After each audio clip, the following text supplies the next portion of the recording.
हाय focus, ये video में बात करेंगे बिकाजी फूड्स इंटरनेशनल लिमिटेड की। ये जो कंपनी है ये इंडियन स्नैकिंग कंपनी के अंदर मोनोपोली टाइप कंपनी आती है, क्योंकि लिस्टेड स्पेस में एक ही कंपनी है जो इंडियन स्नैकिंग को सर्व करती है। बेसिकली एक और इसकी बड़ी कंपनी है हल्दीराम, जिसका रिसेंटली आईपीओ आने वाला है। अभी न्यूज़ तो आ रही है कि भाई हल्दीराम का आईपीओ आ रहा है, तो ये इन्वेस्टमेंट बैंकर को लेकर आकर टारगेट करेंगे बिकाजी को, तो बिकाजी के लिए राइवलरी बढ़ जाएगी। ये ऐसी कंपटीशन होगी जैसे जोमेटो के लिए स्विगी आएगा, उस तरीके से बिकाजी के लिए हल्दीराम की अच्छी खासी कंपटीशन हमें देखने मिल सकती है।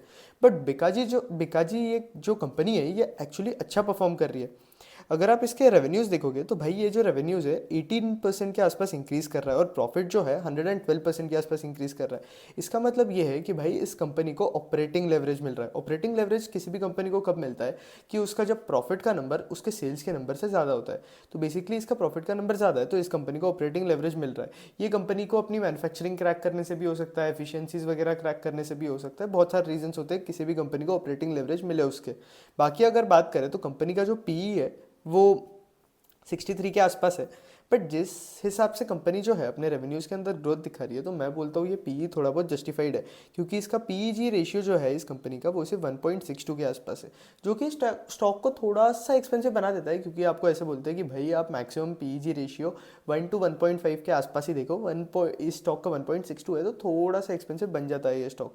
लेकिन आप चलो डिफेंस स्टॉक के बारे में और क्या ही बात करें, तो कंपनी के बारे में डिस्कस करते हैं। अगर हम कंपनी के रेवेन्यूज़ देखें तो 33% से कंपनी ने अपने रेवेन्यूज़ इंक्रीज़ किए हैं FY24 Q4 के अंदर। और इसके साथ एबिटा जो है 161% से इंक्रीज़ हुआ है। प्रॉफिट आफ्टर टैक्स जैसे मैंने आपको बताया 201% से इंक्रीज़ हुआ है। कंपनी का जो ग्रॉस मार्जिन है वो 43.1% के आसपास चले गया, और एबिटा मार्जिन 26.2% के आसपास चले गया था Q4 के अंदर। और ऐसे अगर हम ओवरऑल देखें तो एबिटा मार्जिन जो है 16.8% के आसपास चले गया था। अगर आप एक ट्रेंड नोटिस करोगे तो आप देखोगे कि भाई कंपनी के जो एबिटा मार्जिन है वो एक्चुअली अभी तक ऑल टाइम हाई पे पहुंच गए, और स्टॉक प्राइस जो है कॉन्स्टेंटली डिक्रीज हो रहा है। मतलब मुझे तो लगता है कि ये एक अच्छी अपॉर्चुनिटी है, क्योंकि एबिटा मार्जिन जो है इस कंपनी ने कॉन्स्टेंटली इंक्रीज किए। 11% से कंपनी ने सीधा 17% पे इंक्रीज किया, और मैनेजमेंट बोलता है कि भाई हम ये एबिटा मार्जिन जो है वो सस्टेन कर पाएंगे अगले साल भी और उसके अगले साल भी। तो हमारा एम यही है कि हमें इन एबिटा मार्जिन को सस्टेन करना है। तो वो हिसाब से ये जो एबिटा मार्जिन के अंदर जो ग्रोथ है वो कंपनी के मैनेजमेंट की एक पॉजिटिव चीज़ भी दिख कर आती है, क्योंकि कंपनी जो है सिर्फ सेलिंग को छोड़कर एफिशिएंसी पे भी फोकस्ड है। फिर उसके बाद अगर आप देखोगे तो मैंने इस हाँ एक बात कर लेते हैं कि मैंने इस कंपनी का स्ट्रैटेजी पढ़ा था। तो मैनेजमेंट बोलता है कि भाई देखो, हमें कोई डिस्काउंटिंग वॉर के अंदर कोई इंटरेस्ट नहीं है। डिस्काउंट दो प्रोडक्ट पे फिर प्रोडक्ट बिकवाओ, उसमें कोई इंटरेस्ट नहीं है। इस कंपनी के मैनेजमेंट को डिस्ट्रीब्यूशन पे खेलना है, इन्हें अपना डिस्ट्रीब्यूशन क्रैक करना है। और अगर ये डिस्ट्रीब्यूशन क्रैक कर देंगे तो ये बोलते हैं कि इनकी जो सेल्स है वो ऑटोमेटिकली क्रैक हो जाएगी। अगर ये डिस्काउंटिंग वाला गेम ज़्यादा नहीं खेलते ना, तो इसके वजह से इनका जो वॉल्यूम और वैल्यू ग्रोथ होता है उसमें से वैल्यू ग्रोथ जो इनका होता है वॉल्यूम से कंपैरेटिवली थोड़ा ज़्यादा होता है, और कंपनी के फाइनेंशियल स्टेटमेंट्स में भी यही ट्रेंड ऑब्जर्व हो रहा है। फिर उसके बाद आप कंपनी के ROC और ROE का नंबर देखोगे तो नंबर भी हेल्दी है, कोई ज़्यादा दिक्कत वाला बात नहीं है इस नंबर के अंदर। ROE का नंबर 22% के आसपास है, और ROC कंपनी का कुछ 23% के आसपास है। तो नंबर्स जो है वो एक्चुअली हेल्दी है। फिर उसके बाद आप देखोगे तो डेट जो है इस कंपनी के पास ज़्यादा है नहीं, 139 करोड़ का ही है। अभी कंपनी ने रिसेंटली केपेक्स बिल्डिंग किया है, इसमें भी इनके पास गवर्नमेंट के साथ एक कॉन्ट्रैक्ट था, 480 करोड़ के आसपास कुछ केपेक्स था। उसमें से भी 240 करोड़ तो गवर्नमेंट ने ही दे दिया, इन्हें सब्सिडी मिल गई, तो ये कंपनी के लिए पॉजिटिव बात है। फिर उसके बाद अगर हम इनके इंस्टॉल कैपेसिटी देखें तो अभी इनकी इंस्टॉल कैपेसिटी 3 लाख के आसपास है, 3 लाख मेट्रिक टन। फिर इसके बाद इन्होंने सेगमेंट वाइज इंस्टॉलिंग कैपेसिटी देकर रखी है। ये भुजिया नमकीन की इनकी जो इंस्टॉल्ड कैपेसिटी है वो सबसे ज़्यादा है। फिर उसके बाद आपके package sweet, western snacks, machine made papad और हैंडमेड पापड़ के अंदर जो है वो बची हुई इंस्टॉल्ड कैपेसिटीज़ है। फिर आप उसके बाद देखोगे तो कंपनी के बेसिकली अभी तक 6 मैन्युफैक्चरिंग प्लांट्स है। इनका जो पटना वाला प्लांट है वो अभी रिसेंटली ऐड हुआ है, इसके पहले 5 मैन्युफैक्चरिंग प्लांट्स है। पटना का ऐड होने के बाद इनके टोटल 6 मैन्युफैक्चरिंग प्लांट्स हो गए। इनका पटना प्लांट का जो केपेक्स है अभी रिसेंटली पूरा हुआ है। फिर उसके बाद अगर आप देखोगे तो ये कंपनी जो है पैन इंडिया डिस्ट्रीब्यूट करती है। इनकी मुझे एक और बात पॉजिटिव लगी कि अगर आप इनके 2 साल पुराना अगर आउटलेट का नंबर देखोगे और अभी का नंबर देखोगे तो भाई कंपनी ने 4x ग्रोथ दिखाया है। तो कंपनी का जो मैनेजमेंट है, जिस तरीके से कंपनी अपने नंबर्स दिखा रही है उस तरीके से दिख रहा है कि भाई कंपनी जो है ग्रोथ ओरिएंटेड है। फिर उसके बाद अगर आप देखोगे तो इन्होंने ब्रांड एम्बेसडर अमिताभ बच्चन को चूज़ करके रखा है। तो इसके वजह से कंपनी की एक और पॉजिटिव इमेज बन जाती है कंज्यूमर्स के सामने, और वो अमिताभ बच्चन एक अट्रैक्शन भी है, तो लोग हो सकता है कि इनका फ़ोटो देखकर इनका प्रोडक्ट बाय कर ले। तो इस तरीके से ये अपने एडवर्टाइजमेंट के तरफ भी बहुत ज़्यादा फोकस कर रहे हैं। इनका ये पहले कुछ 1.5% स्पेंड करते थे रेवेन्यूज़ का एडवर्टाइजमेंट के ऊपर, लेकिन अब ये कुछ 2% के आसपास स्पेंड कर रहे हैं। तो इनका एडवर्टाइजिंग स्पेंड जो है वो भी अच्छा खासा है, 2% के आसपास है, जो कि नॉट बैड है। एक कंपनी है एफएमसीजी सेक्टर के अंदर जो कि 10% के आसपास अपना एडवर्टाइजिंग स्पेंड के ऊपर स्पेंड करती है। कंपनी का नाम अगर आपने गेस नहीं किया हो तो कंपनी का नाम मैं बता देता हूँ कि कंपनी का नाम जिलेट है। तो वो जो कंपनी है उसका जो एडवर्टाइजिंग स्पेंड है वो बाकी कंपनीज नहीं मैच कर सकती है। इसका तो सिर्फ 2% ही है। चलो कंपैरिजन करके मैं मानता हूँ कोई फ़ायदा नहीं है, बट बस मैंने बता दिया। फिर इसके बाद देखें तो कंपनी जो है एडवर्टाइजिंग के ऊपर बहुत ज़्यादा फोकस कर रहा है, और इसके मतलब ये नॉर्मल आपकी टीवी एडवर्टाइजिंग भी करता है, सोशल मीडिया एडवर्टाइजिंग भी करता है, आपकी नॉर्मल जो प्रमोशंस पोस्टर्स वगैरह के थ्रू होती है उस टाइप की भी एडवर्टाइजिंग करता है। और कंपनी जो है अपनी मार्केटिंग से बहुत ज़्यादा ओरिएंटेड है, मतलब मार्केटिंग फोकस्ड है ये कंपनी, क्योंकि इसे लगता है कि भाई ये जो सेल्स है अपनी वो मार्केटिंग और डिस्ट्रीब्यूशन से ही सेल्स अपनी इंक्रीज़ कर पाएगा।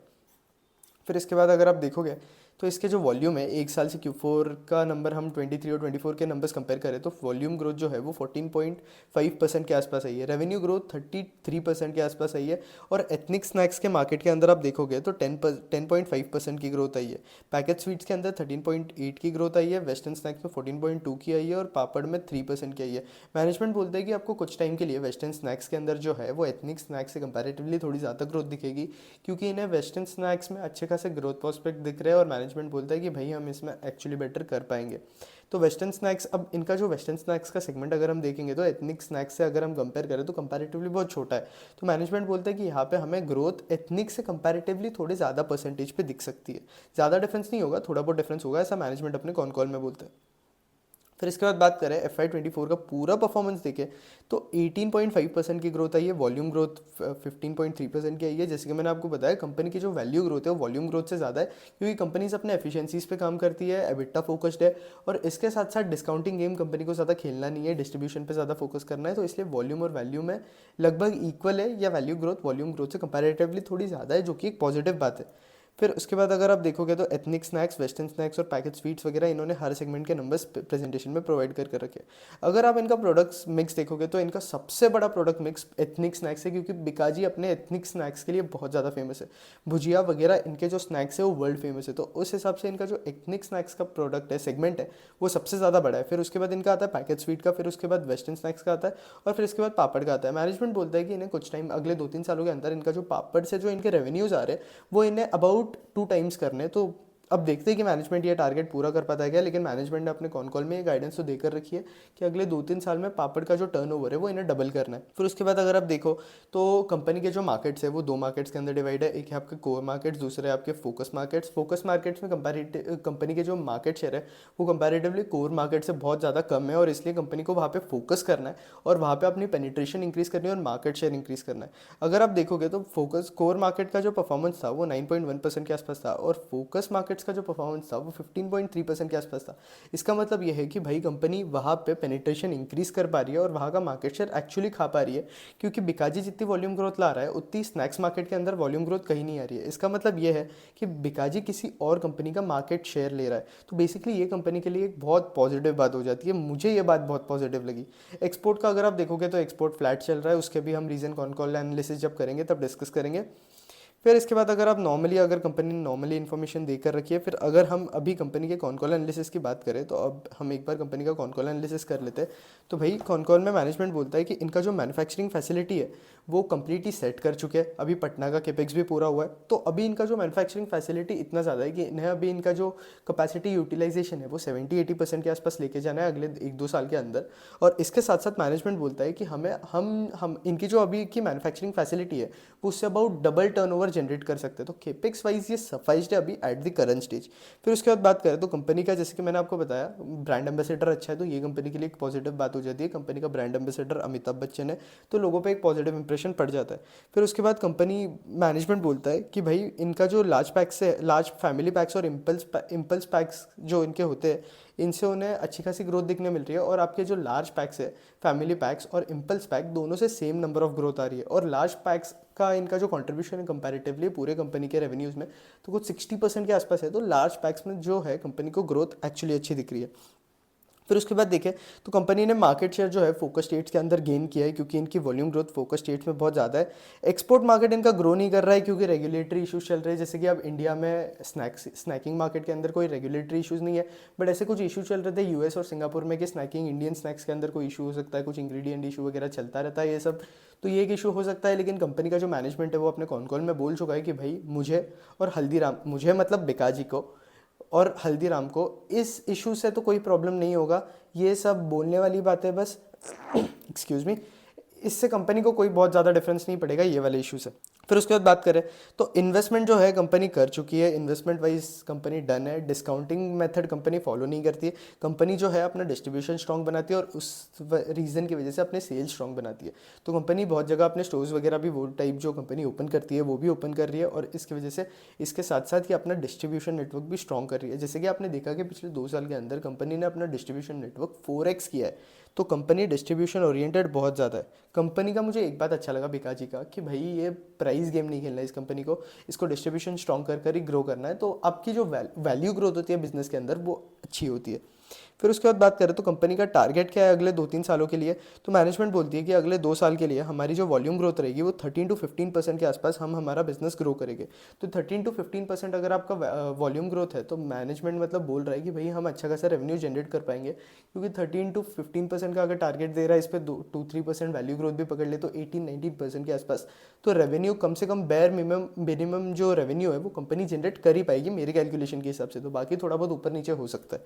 फिर इसके बाद बात करें तो केपेक्स जो है कंपनी का अभी रिसेंटली पटना में खत्म हुआ है, फ्रोजन प्लांट का भी इनका केपेक्स डन है। मैनेजमेंट बोलता है कि हम frozen plant say about 200 crore का रेवेन्यू तो जनरेट कर ही पाएंगे, और इनका जो रायपुर प्लांट है उसका भी केपेक्स हो चुका है। तो केपेक्स वाइज अगर ये देखें तो 2 से 3 साल के लिए कंप्लीटली डन है।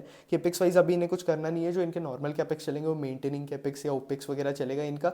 बाकी ऐसे कोई स्पेसिफिक सिग्निफिकेंट कोई कैपेक्स होगा बिजनेस ग्रोथ के लिए तो ऐसा कुछ नहीं होना है इस कंपनी के साथ अभी 2-3 सालों के लिए। अभी इन्होंने हनुमान फूड्स के साथ इन्होंने हनुमान फूड्स को अपने अंदर मर्ज्ड एंटिटी बना लिया है, क्योंकि मैनेजमेंट बोलता है कि इसकी वजह से हमारी जो एफिशिएंसी है वो थोड़ी ज़्यादा इंक्रीज़ हो जाएगी।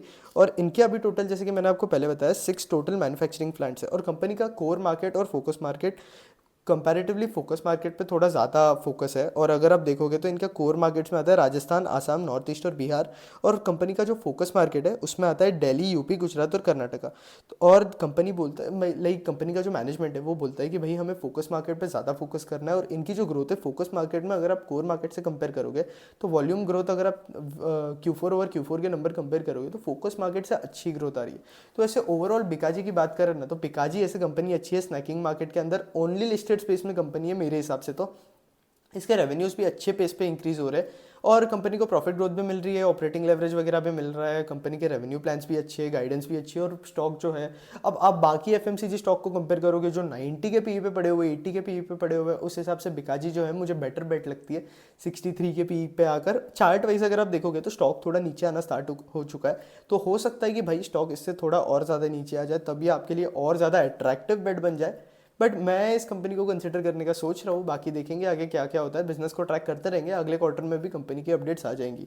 बिकाजी के बारे में बस इतना ही था। बाकी अगर बिकाजी का एक ओवरव्यू दे दूँ तो बाय और सेल रिकमेंडेशन तो मैं दे नहीं सकता, बट अगर ऐसे ओवरव्यू दे दूँ तो कंपनी अच्छी है, रेवेन्यू ग्रोथ भी अच्छा है, रीजनेबली वैल्यूड भी है। बाकी इसका जो कंपनी के पास दिक्कत हो सकती है क्योंकि कंपनी का कॉम्पिटिटर हल्दीराम जो है वो अपना आईपीओ लेकर आ रहा है। तो अब डिपेंड करता है कि भाई ये क्या वैल्यूएशन पे आईपीओ लेकर आता है, तो वो हिसाब से हम बिकाजी को वैल्यू कर सकते हैं और फिर डिसाइड कर सकते हैं। तो हम चैनल पे लेकर भी आएंगे बिकाजी और हल्दीराम का वैल्यूएशन का कंपैरिजन भी करेंगे और डिसाइड करेंगे कि दोनों में से बेटर बेट कौन सी है। अभी के लिए वीडियो में बस इतना ही था। वीडियो अच्छा लगा तो लाइक कर देना, कंटेंट अच्छा लगा तो चैनल सब्सक्राइब कर देना और ये वीडियो शेयर कर देना। बाकी अगर आपको और ज़्यादा क्वार्टरली अपडेट्स वगैरह चाहिए और थोड़े कंपनी के एनालिसिस चाहिए तो चैनल पे वीडियोस अपलोडेड है, जाकर चेक कर लेना। Thank you for watching.